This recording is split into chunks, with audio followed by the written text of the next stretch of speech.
Ya seharusnya Presiden Joko Widodo itu menegur KPU kenapa sampai bisa tercoblos dan lain sebagainya, tetapi di sini terkesan membela KPU. Kan di sini sangat aneh bin ajaib sekali.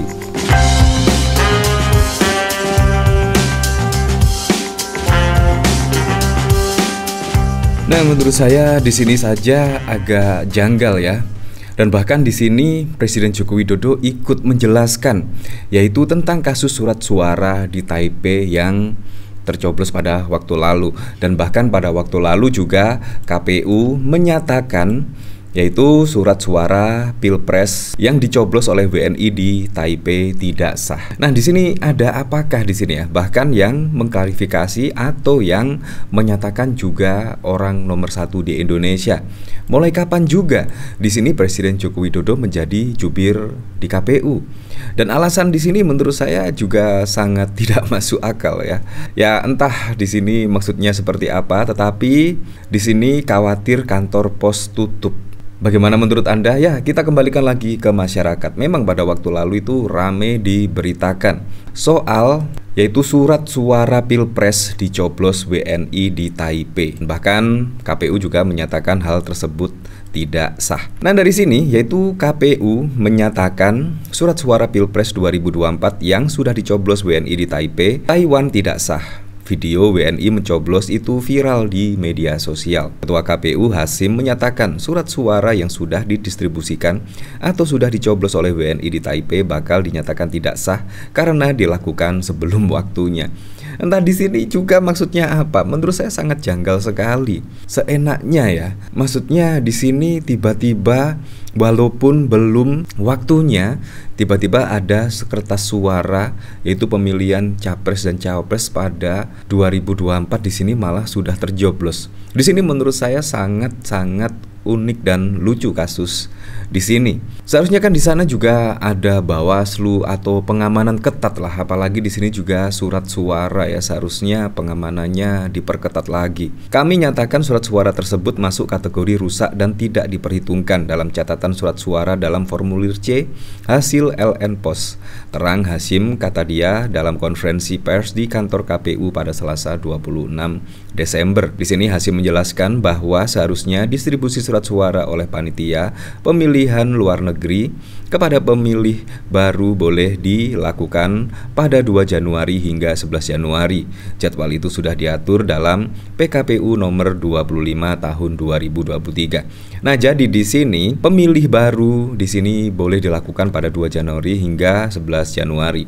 Dalam peraturan KPU 25 2023 pada lampiran 1 diatur pengiriman surat suara kepada PPLN yang memilih untuk menggunakan metode pos yaitu dimulai tanggal 2 Januari hingga 11 Januari 2024. Jadi kita kembalikan lagi ke masyarakat seperti apa. Nah, di sini bahkan juga dikomentari oleh Habib Selo. Fakta sebenarnya khawatir keburu hujan, rakyat sudah cerdas. Di sini sambil menyertakan sebuah screenshot artikel berita penjelasan Jokowi soal kasus surat suara di Taipei.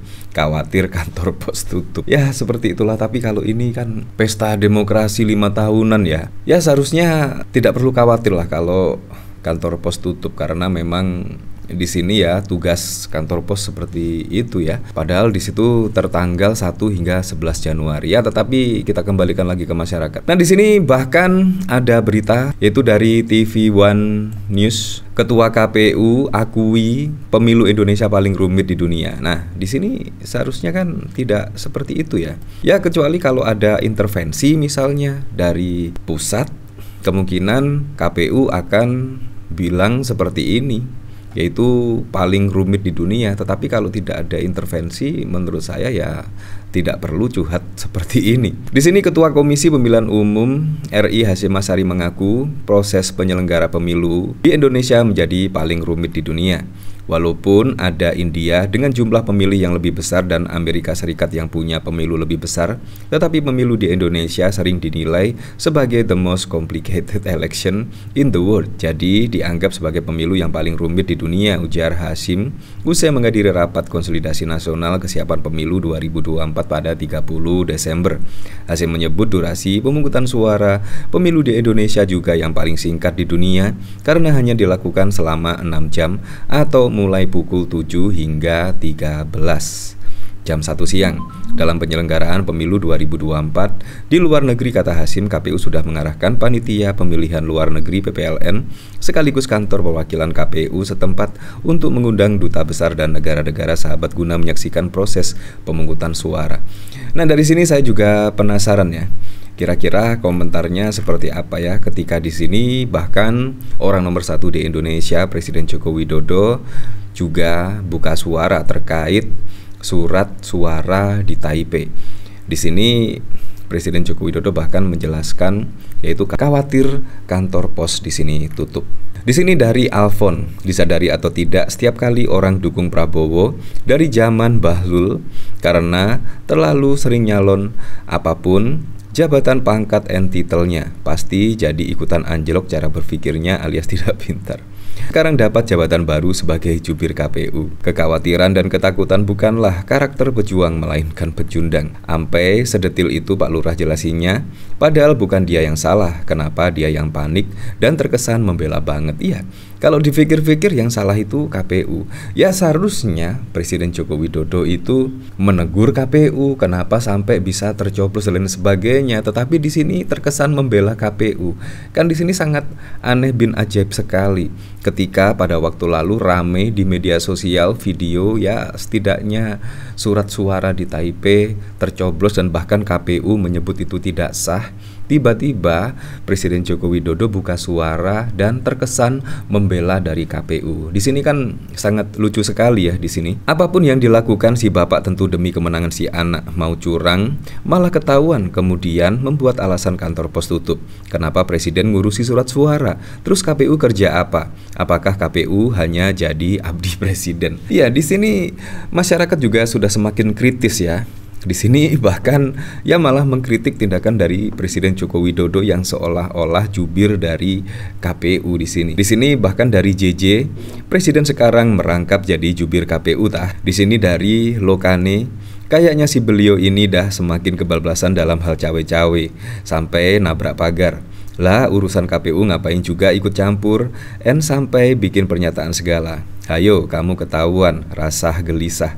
Ya memang secara otomatis lah masyarakat langsung beropini bahwa Presiden Joko Widodo di sini cawe-cawe. Karena apa? Ya tentunya anak dari Presiden Joko Widodo yang saat ini masih aktif menjadi Presiden Republik Indonesia tiba-tiba menjadi cawapres dari Pak Prabowo Subianto.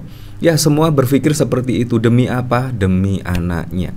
Ya kurang lebih seperti itu. Bahkan di sini ya Presiden Joko Widodo sampai ikut menjelaskan soal kronologi surat suara di Taipei pada waktu lalu tercoblos, dan bahkan juga dari KPU sendiri juga sudah memberikan klarifikasi bahwa surat suara tersebut tidak sah. Jadi di sini memang dikembalikan lagi ke masyarakat seperti apa besok memilih siapa capres-capres pada Pilpres 2024, karena suara Anda sangat berarti dan juga berharga demi Indonesia ke depan.